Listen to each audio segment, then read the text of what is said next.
the Word of God is living and effective, able to discern reflections and thoughts of the heart.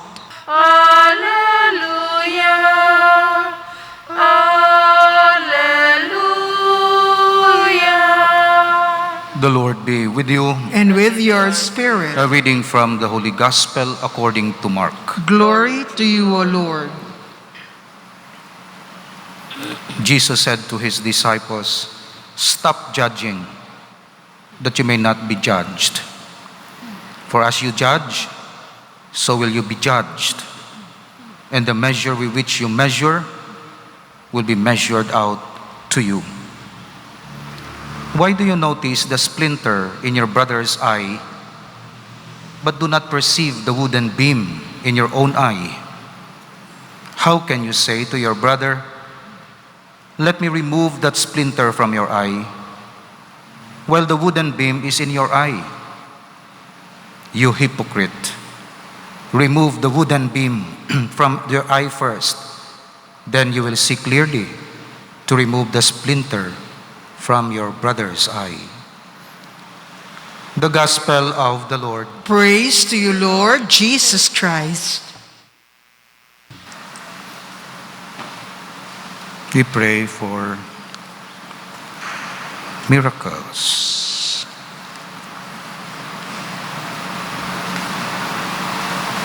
Just as the miracles happened on the October 13th, the story of Fatima.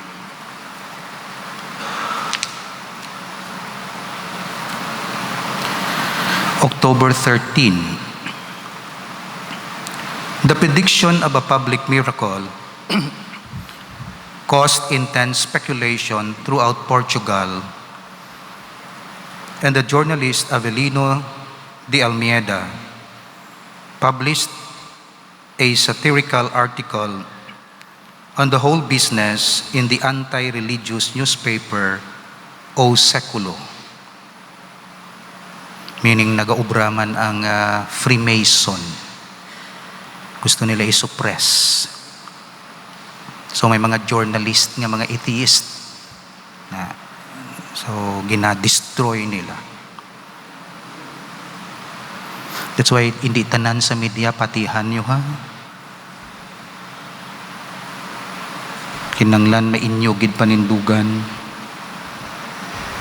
Kaya ang media pwede mabakal, pwede mapahog,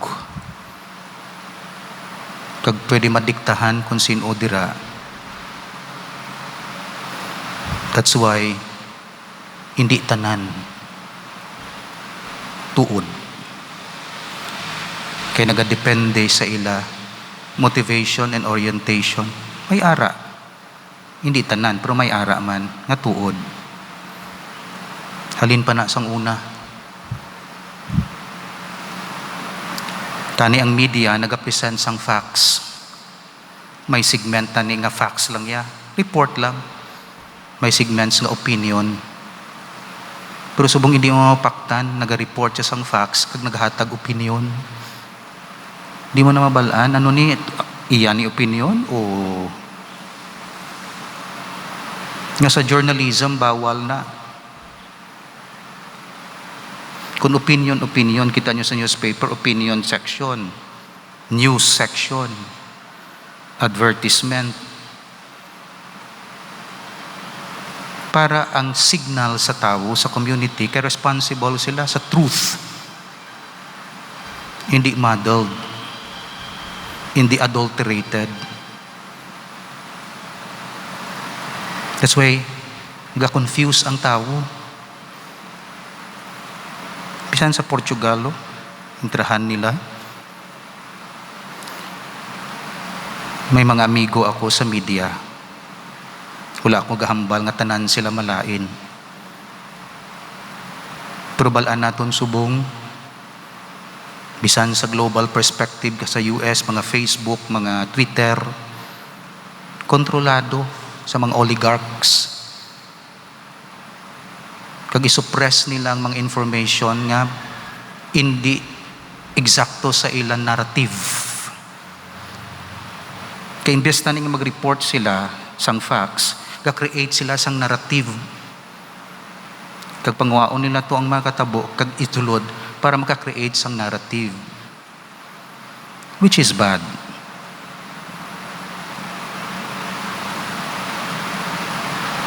So hindi lang economy ang nakurap, hindi man lang politika ang nakurap, pati media na. Wala na tong mga standard. Bisan sa medicine, di malipod na may mga korupsyon.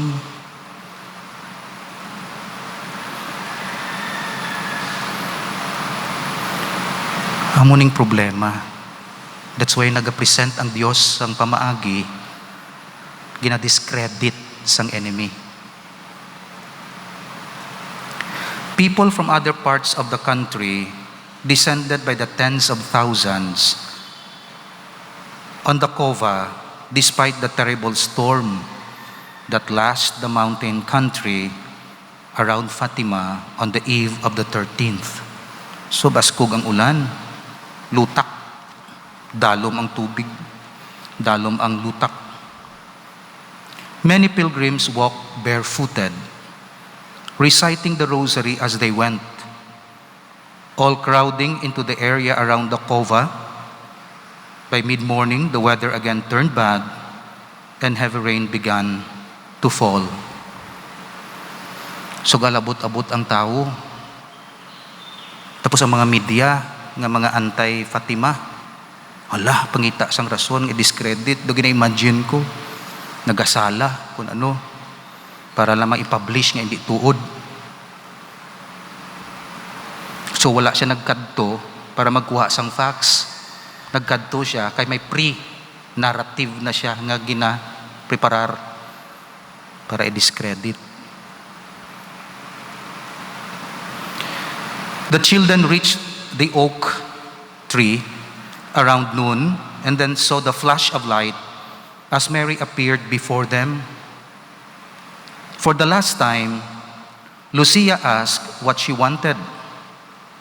I want to tell you that a chapel is to be built here in my honor. I am the Lady of the Rosary. Continue always to pray the Rosary every day. The war is going to end and the soldiers will soon return to their homes. Again, Lucia made request for cures, conversions, and other things. Our Lady's response was, some yes, but not others. They must amend their lives and ask forgiveness for their sins. So, una gid ang soul, sunod na ang lawas. So kung pangayo ka nga mag-ayo ka sa lawas, pangayo anay kapatawaran sa sala. Sister Lucia tells us that at this point, Mary grew very sad and said, do not offend the Lord our God anymore, because He is already so much offended. Then opening her hands, she made them reflect on the sun. And as she ascended, the reflection of her own light continued to be projected on the sun itself. After she disappeared, as the people witnessed the great miracle which has been predicted, the children saw the visions foretold during the September apparition. The great miracle of the sun. The greatest miracle to occur since the resurrection is also the only miracle ever precisely predicted as to date, time of day, and location. Although it is popularly known as the miracle of the sun, and October 13, 1917 has come to be known as the day the sun danced, a great deal more took place. The solar phenomena included the dancing of the sun, its fluctuations in color, its swirling, and its descending toward the earth. There was also the stillness in the leaves of the trees, in spite of the howling winds. The complete drying of the rain-soaked ground, and the restoration of clothes, all wet and covered with mud, so that as eyewitness Dominic Reyes put it, they looked as though they had just come back from the cleaners. Siyempre, higo, damo lutak. Pagkatapos to, sa may milagro, nagtinlo tanan bayo nila. Hindi sila kapati.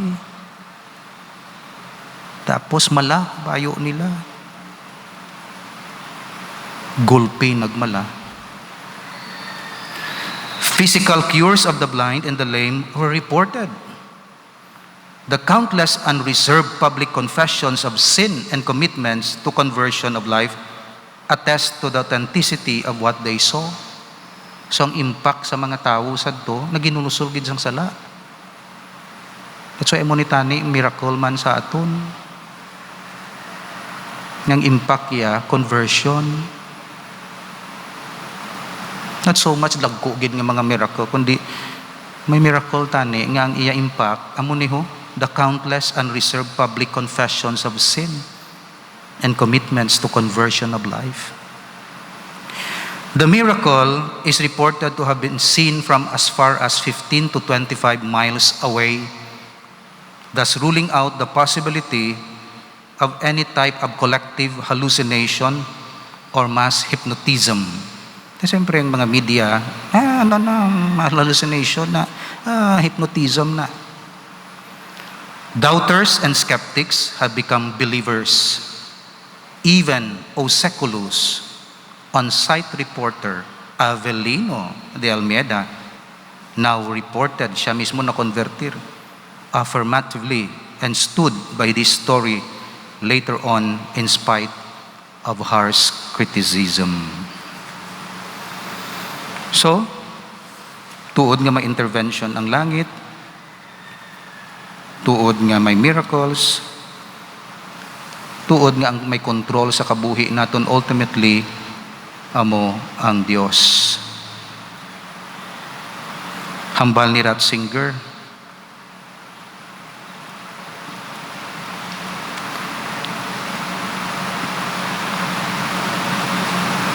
hambal niya, primero, atheism. Wala Diyos. Sang wala na ang Diyos, ang tao nag-create sang Diyos. Kinbutangan niya ang trono sang Diyos sang kwarta. That's why nagmaterialism. Kay ang ginahangad sang tao, hindi ang relasyon sa Diyos, kundi magdamo